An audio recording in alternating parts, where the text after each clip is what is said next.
சர்வதேச அளவுல பிரபலமான நடிகர் ஜாக்கி சான நம்ம எல்லாருக்கும் தெரியும். அவர் தன்னலமில்லாத மிக முக்கியமான ஒரு முடிவை எடுத்திருக்கிறாரு.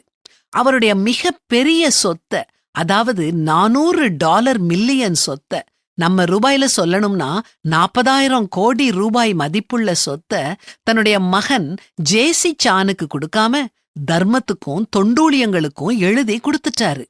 அவர் மிகுந்த மனவேதனையோட எடுத்த முடிவு இது.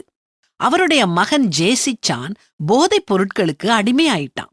அது மட்டும் இல்ல, பல சட்ட ரீதியான குற்றச்சாட்டுகள் அவன் மேல இருக்குது. தன்னுடைய பையன் வழி தவறி போறத பார்த்த ஜாக்கி சான் மனசொடிஞ்சிட்டாரு.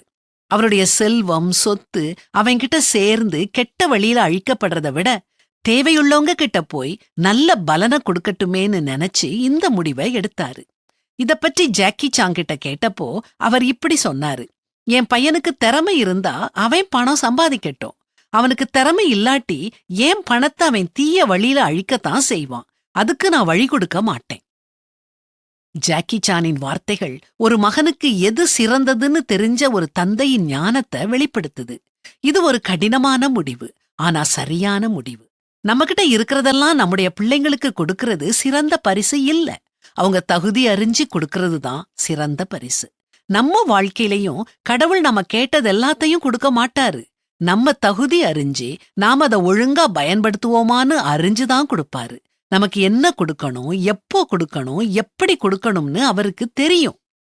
அதே மாதிரி யாருக்கெல்லாம் கொடுக்க கூடாதுன்னு அவருக்கு தெரியும்.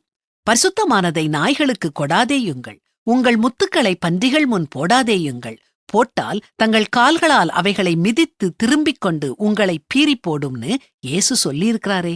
கடவுள் கொடுக்கும் பரிசுக்கு தகுதியானவங்களா மாறுவோம். அவர் தரும் பரிசுகளை பெற்று சந்தோஷமா வாழுவோம்.